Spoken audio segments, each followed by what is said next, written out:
Bom dia, turma, tudo bem? Eu tô fazendo diferente essa aula porque eu tô com um problema na garganta, não vou poder falar muito alto na hora. A gente tem o problema da internet, né, que às vezes prejudica. Então, eu vou estar gravando essa aula para a gente estar desenvolvendo nosso conteúdo, tá bom? Nós ficamos de trabalhar a ideia de eletricidade, né? Só que não dá para a gente trabalhar a eletricidade sem a gente entender a estrutura atômica, que é a introdução desse tema. A palavra eletricidade tem elétron aí, né? Então, a gente precisa estudar os elétrons. Tá? Então, a gente vai trabalhar um pouco da estrutura atômica, que é um conteúdo que vocês estudam no ensino fundamental, né? Então, gente, é o seguinte.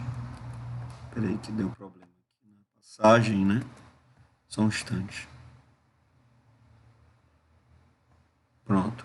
Então começou, obviamente, né, há muito tempo atrás, antes de Cristo, os, não eram os únicos, nem os primeiros, tá? Mas os principais que a gente tem conhecimento, que discutia a respeito da estrutura atômica, eram os gregos lá em volta de 625 antes de Cristo. Para vocês terem noção, pessoas como Tales, né, de Mileto, depois você vai ter nomes aí como, deixa eu ver aqui, eu não sei pronunciar, né? Mas você vai ter nomes como Anaximenes, Anaximandro, que são discípulos da escola de Tales de Mileto. Depois você vai ter Pitágoras, você vai ter aí Heráclito, depois Aristóteles, vários filósofos que vão se formando na Grécia. Cada um com sua escola, com a sua, quando eu falo escola, é sua linha de pensamento, linha de pesquisa, né? Então, você vai ter muito desenvolvimento daquilo que hoje nós consideramos como ciência. Antigamente era chamada de filosofia natural, que era uma filosofia, né, que discutia a respeito da natureza como um todo. Aí você tem uma imagem do Aristóteles, né? Mas foi esses dois aí, o Leucipo e Demócrito, século V antes de Cristo, que trabalharam essa noção que hoje nós temos de átomo. Então, o que é um átomo? Segundo Leucipo e Demócrito, a palavra átomo, a etimologia dessa palavra, a é de não, de algo negando, né? E tomo, divisão, divisível. Então, átomo é aquilo que não pode ser divisível. Então, esses dois gregos, eles começaram a teorizar o seguinte. Bem, o nosso planeta Terra, ele tem pessoas. Cada pessoa tem corpos, tem partes do corpo. Cada parte do corpo tem coisas menores e tem coisas menores. Então, tudo que existe é formado por coisas menores. Então, provavelmente, o nosso ar que nós tudo no ar que nós respiramos, água que nós tomamos banho ou bebemos, tudo é formado por algo infinitamente menor.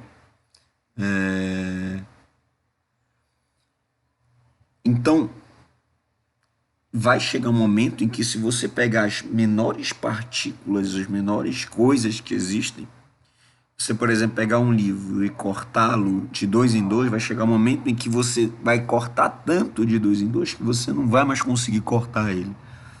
Então vai chegar um momento em que você vai chegar num elemento, uma coisa elementar, uma partícula elementar, que é indivisível.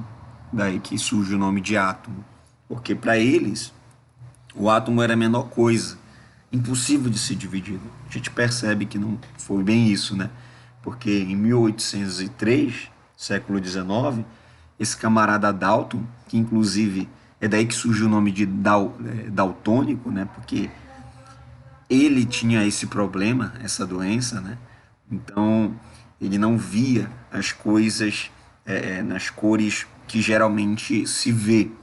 Mas o Dalton, ele vai formular que o átomo que os gregos Leucipo e Demócrito falavam, esses átomos, eles são partículas, bolas bem maciças, como uma bola de bilhar, Obviamente que pelo fato de serem extremamente pequenas, elas são, não dá para você olhar a olho nu, né? Mas essas partículas bem pequenas é o que forma tudo que existe no nosso universo. E aí, olha, 1803 o Dalton, já em 1897, o Thomson vai formular que o átomo não era bem como o Dalton dizia, uma bola maciça, era mais como se fosse um panetone como esse aí, ou um pudim de passas, como a gente vê em algumas literaturas, em que você tem a estrutura, tá? E por entre essa estrutura você tem outras coisas que teriam, no caso, cargas, né, negativas aí.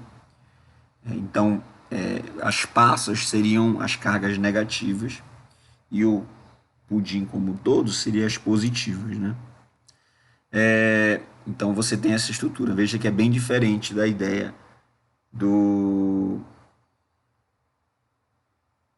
do Dalton, né? Então, pessoal, é,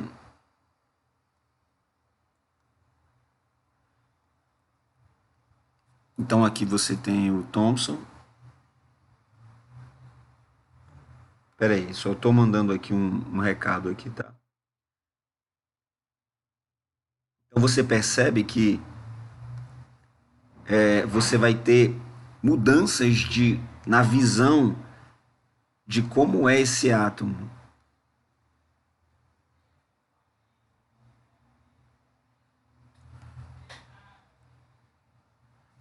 Tá? Então, depois do Thomson, vai surgir o Rutherford, que vai estudar essa estrutura atômica e ele vai fazer diferente do Thomson. Ele vai descrever o átomo não como tendo essas cargas elétricas aí dentro, né, dessas cargas positivas, mas ele vai dizer que os elétrons, eles, ou seja, as cargas negativas, né, eles giram ao redor de um núcleo e que esse núcleo ele é formado por prótons, que seriam as cargas positivas, e os nêutrons, que seriam não teriam carga, teria carga neutra, ou seja, não seria nem positivo nem negativo. Então os elétrons eles têm cargas negativas, enquanto os prótons cargas positivas. O próton com o nêutron forma esse núcleo aí, né? E ao redor, nessa área, nessa região por fora que a gente chama de eletrosfera, andariam os elétrons, como se fosse no formato de planetas girando ao redor desse núcleo. Então, por isso que também essa proposta do Rutherford é chamado de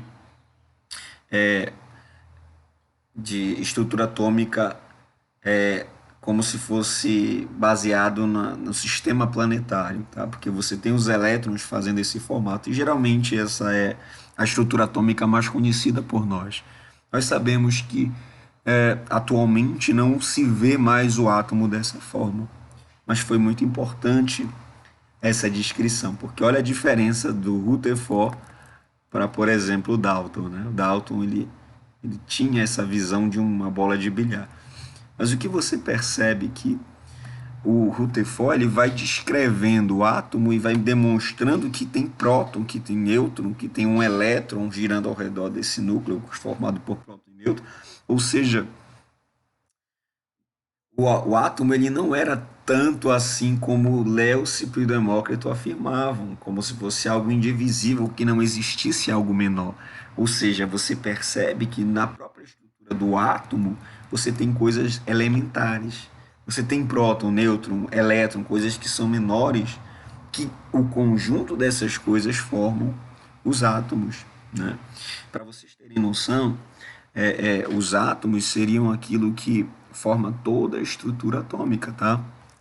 Então, você tem, por exemplo, o átomo de hidrogênio, o átomo de oxigênio, todos aqueles elementos químicos que vocês veem na tabela periódica são formados pela relação entre os átomos. Então, você tem vários átomos diferentes por causa da formatação de como é a estrutura desses prótons e nêutrons e dos elétrons girando ao redor dele.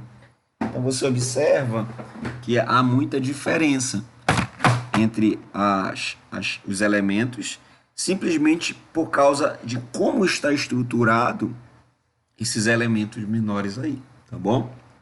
Quantos prótons tem? Então, cada elemento tem uma quantidade exata de próton, uma quantidade exata de elétron. Aí, quando você tem um elétron a mais, né, você vai ter um desenho ali na carga, por exemplo, um cloro. Digamos que esse cloro tem mais elétrons do que prótons. Tá? Então, a gente vai ver isso futuramente, mas só dando um spoiler aqui, o elétron ele tem carga negativa. Então, quando você tem um Cl, já viu quando a gente faz aquele desenhozinho assim, Cl, aí coloca um menos em cima desse elemento químico, esse menos ele representa que você tem um elétron a mais.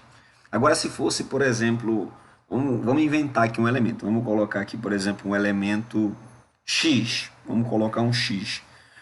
E em cima desse elemento está assim, menos 3, que é isso? Quer dizer que ele tem 3 elétrons a mais. Por que menos 3? Porque o elétron ele representa a carga negativa. Tá? Então, é por isso que daí que surge o x menos 3. Se fosse mais 3, quer dizer que ele não tem 3 elétrons a mais, mas ele tem falta de 3 elétrons, ou seja, ele tem 3 prótons a mais do que elétrons. Ele perdeu de alguma forma esses elétrons, então ele está com falta de 3 elétrons, entende? Então você vai ver que aquela composição de elementos químicos que vocês estudam na química, ela se justifica quando a gente estuda o átomo, tá? A quantidade de próton, a quantidade de elétron.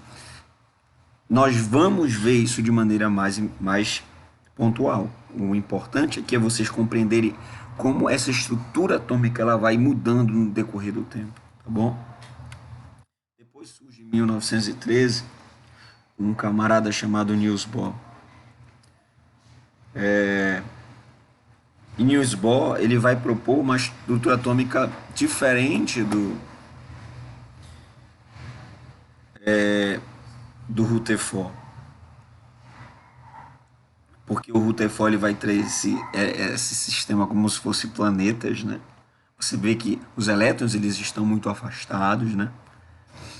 Dos núcleos atômicos, mas o Bohr ele vai trazer algo interessante, porque o Niels Bohr ele é considerado como um dos pais assim da física quântica, da mecânica quântica, porque ele vai trazer ideias a partir dos estudos dele sobre a estrutura atômica, que vão servir como base para aquilo que a gente conhece hoje como mecânica quântica. Para vocês terem noção,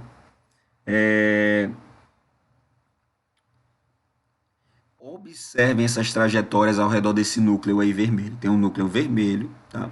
E tem vários círculos aí que seriam as trajetórias dos elétrons girando ao redor desse núcleo. O que o Bohr vai dizer? Que, por exemplo, digamos que essa trajetória cai, essa trajetória que está mais perto do núcleo, a trajetória K. Digamos que tem um elétron aí. Esse elétron ele não pode pegar esse caminho e subir para o L do nada, assim. E mudar essa trajetória. E do L para o M, tipo assim, andando, entendeu? Por esse espaço aí vazio em branco. Não é isso que acontece. O Niels Bohr ele vai dizer que, na realidade, o elétron ele está confinado nessa trajetória. Ele não pode mudar. Ele sempre, se ele está no K, ele sempre vai ficar no K. A não ser que ele receba uma quantidade suficiente de energia para que ele mude, por exemplo, para L. Então ele consegue mudar. Quando ele pega uma energia, aí ele... Gente, ele não anda do K para o L. Tá? Ele some do K e aparece no L. Ele não anda por esse espaço em branco aí. Tem a linha, a trajetória do K, por exemplo, e tem um espaço em branco aí para ter depois a trajetória do L. Ele não anda por esse espaço em branco. Ele simplesmente some de um e vai para o outro. Ou ele pode pegar uma quantidade de energia tão grande e ir do K, sumir direto e aparecer no M. Tá me entendendo? Ou seja, ele pode sumir de uma trajetória e aparecer na outra. Isso é estranho, porque se pensava que o elétron ele poderia andar ao redor desse núcleo. Mas o Bohr vai descrever que não. Se ele tem uma trajetória, ele anda naquela trajetória específica. Ele só vai mudar a trajetória, ou seja, e ficar mais longe do núcleo, se ele receber uma quantidade de energia. Tá? Ah, mas professor, ele pode estar numa trajetória aqui distante e descer para mais perto do núcleo? Pode. Isso acontece quando ele perde energia. Quando ele perde energia, ele volta para mais perto do núcleo. Então ele pode estar na trajetória M e descer para a trajetória L. Compreende? Tudo isso porque ele perde energia. Isso, gente, tem muito a ver com, por exemplo, as cores que nós enxergamos. As cores que nós enxergamos têm a ver com a quantidade de energia que é liberada, por exemplo, dentro de uma estrutura atômica. Mas isso a gente vai ver num momento oportuno, mas eu estou já instigando isso para vocês perceberem como isso é importante, esse conhecimento da estrutura atômica, e como isso vai mudar aquilo que se pensa a respeito da física. Tá? E como a mecânica quântica lá na frente ela vai ser produzida a partir dessa nova fundamentação de como é o átomo. Então você tem primeiramente a ideia de que o átomo é indivisível, depois que é um formato maciço, tipo uma bola de bilhar, muito pequena. O Thomson falando que tem cargas negativas ali no meio, envolvidos. Já o Rutherford falando que essas cargas negativas, sim, elas têm, mas elas estão muito afastadas. Elas giram ao redor do núcleo formado por prótons e nêutrons. E o Niels Bohr falando que o elétron ele não pode ficar andando por essa eletrosfera, por essa região ao redor do núcleo. Ele some de uma trajetória e aparece em outra. Ou ele recebe energia e sobe de camada, que a gente chama, do K para o L, por exemplo. Ou ele perde energia e desce do L para o K, por exemplo. Gente, não sei se vocês lembram, mas na química tem um estudo da distribuição eletrônica, uma coisa assim, que vocês estudam lá as famílias dessas distribuições eletrônicas. K, L, M, N, O, P, lembra disso? Que aí você fazia a distribuição eletrônica, 1s2, 2p2. Tudo isso o que é? Na verdade, é justamente o estudo dessa estrutura atômica aí. E você consegue descobrir qual é o elemento químico simplesmente sabendo em que região o elétron está. Se ele está na região K, se ele está na região L, na região M. Lembra que eu falei que a disposição de como os elétrons estão dentro de um núcleo, mais a quantidade desses elétrons e a quantidade desses prótons aí nesse núcleo, determina o tipo de elemento? É isso, a gente consegue determinar o elemento sabendo qual é a família dele, se ele é a família K, L, M, N, O e por aí vai. É por isso que a gente faz aquela distribuição eletrônica na química, por exemplo. Entende? Então isso é muito importante. E aí, pessoal, esse é o último slide. Nós temos aí uma linha temporal de como foi desenvolvida essa estrutura atômica. Primeiro você tinha aí a teoria dos 4 elementos, né, desenvolvida pelos gregos, que se pensava, primeiramente, por exemplo, que a água era o elemento primordial de todo o universo. Tales de Mileto pensava isso. Depois aquele camarada Anaximenes vai dizer que é o ar. E aí você vai ter outro que vai dizer que é o fogo, que quer dizer que é a terra. Depois você vai ter dizendo que é os 4 elementos. E você vai ter todo esse desenvolvimento de o que deu origem ao universo, né? Qual é o elemento primordial. E aí você vai ter a teoria atômica, que é desenvolvida pelo Demócrito e Leucipo, em que eles propõem uma ideia de que existe um elemento primordial que nós talvez não vejamos, mas existe. Eles vão dizer que isso é o átomo, ou seja, é uma estrutura indivisível. À medida que foi sendo trabalhado essa noção, isso 5 antes de Cristo, né? 5 séculos antes de Cristo. E isso lá em 1803, você vai ter o John Dalton trabalhando no primeiro modelo atômico, ou seja, o desenho de como seria em tese, um átomo, porque a gente não vê, né? Mas como é que seria ele a partir de pesquisas, de experimentos. E ele vai apontar a ideia de um átomo maciço, como uma bola daí em verde. O Thomson, né, vai dizer que existem cargas elétricas no modelo atômico, que a gente chamaria de cargas elétricas negativas, e que ela estaria dentro e fora, né, desse átomo. Né? Já a gente chama do pudim de passas, né, ou do panetone. Já o Rutherford vai trabalhar um modelo atômico nuclear, né, que por que nuclear? Porque o que mantém um próton e um nêutron ali presos é o que a gente chama de força nuclear forte. A gente não vai estudar isso ainda, mas existe uma força nuclear que faz com que uma carga positiva fique presa a um nêutron ali, né? Que aquele átomo esteja equilibrado. Faz com que o núcleo permaneça ali e aquela estrutura atômica possa acontecer.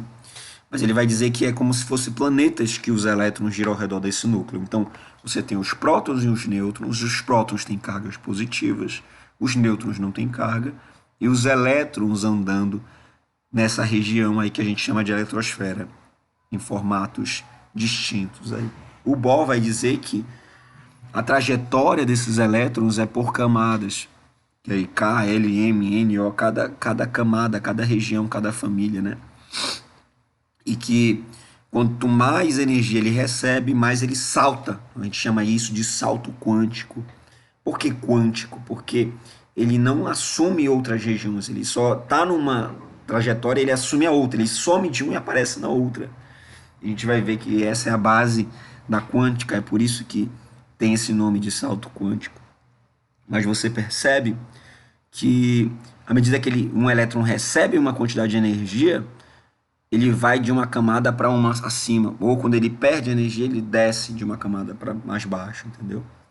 Então você percebe essa descrição. E aí tem a de Summerfield, que é camadas eletrônicas elípticas aí, que não, obviamente não cai no vestibular, mas é interessante vocês saberem que o desenvolvimento da estrutura atômica ela não parou no Bohr, apesar de que é o último que nós estudamos, tá?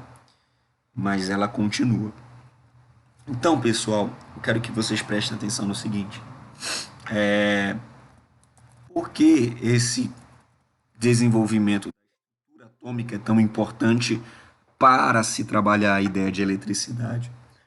Porque a eletricidade ela é um estudo que vai descrever o comportamento dos elétrons. E os elétrons é esse elemento que gira ao redor do átomo, né? E o que é, por exemplo, quando você leva um choque ou quando você vê uma passagem de eletricidade para uma lâmpada, por exemplo? Nada mais é, pessoal, do que o movimento dos elétrons por entre os átomos. Então, quando você tem um átomo, pode existir um movimento ordenado desses elétrons. Então, esses elétrons eles se ordenam e como se eles começassem a marchar e andar. E quando eles andam por alguns lugares, a gente chama isso de passagem de corrente. Tudo isso a gente vai estudar, eu só estou introduzindo, tá? E essa corrente elétrica que fornece essa luz elétrica, tudo aquilo que a gente conhece. Então, ou seja, toda a eletricidade moderna que a gente utiliza, ela só é possível por esse entendimento de como funciona o átomo e por esse entendimento de como se move o elétron no decorrer de um material. Então, tem materiais que são melhores condutores elétricos, enquanto outros materiais que são menores condutores. Você já deve ter ouvido falar disso, né? Que, por exemplo, você tem aí Você tem. Então, pessoal, tudo isso só é possível, todo esse desenvolvimento, por causa desses estudos, né? Então é muito interessante a gente compreender esse estudo dos elétrons, né? A corrente elétrica. Depois a gente vai estudar processo de eletrização, que é a capacidade de você instabilizar um átomo. Os átomos eles têm a quantidade exata de prótons e elétrons, mas você pode instabilizar, ou seja, fazer com que um corpo tenha mais elétrons ou menos elétrons. Isso faz alguns efeitos. E depois a gente vai estudar um campo elétrico, depois nós vamos estudar potencial elétrico, e esse estudo de elétron foi tão importante que foi o pilar para hoje o que a gente tem como física moderna, né? Que é o estudo da mecânica quântica. E, só que antes de a gente trabalhar tudo isso, eu precisava trazer essa introdução para vocês, tá? Para que a gente pudesse diminuir eventuais problemas que a gente venha a ter lá na frente, e vocês compreenderem de maneira geral esse conteúdo, tá bom? Então, essa é a base, a introdução para a eletricidade, é você compreender que a eletricidade vai estudar o movimento dos elétrons, nós vamos descrever isso, mas de estudar que isso vem tudo de uma estrutura atômica. Os átomos, o conjunto dos átomos, formam o que nós chamamos de moléculas, as moléculas formam todo o nosso universo. Só que dentro de um átomo existem coisas que compõem esse átomo. E hoje a gente já sabe que mesmo num átomo, mesmo num próton, e num nêutron, tem coisas muito menores. Hoje já se sabe que existem partículas muito menores do que a gente imaginava que existissem. De fato, Demócrito, Leucipo não estavam tão corretos naquele momento quando falaram que é indivisível, né? Existem coisas muito menores ainda que a gente tem descoberto e cada vez sendo surpreendidos por novidades, novas partículas, novas coisas que compõem tudo que nos rodeia, né? Então, é isso, pessoal. Vou deixar gravado aqui e a gente vai conversando. Até mais.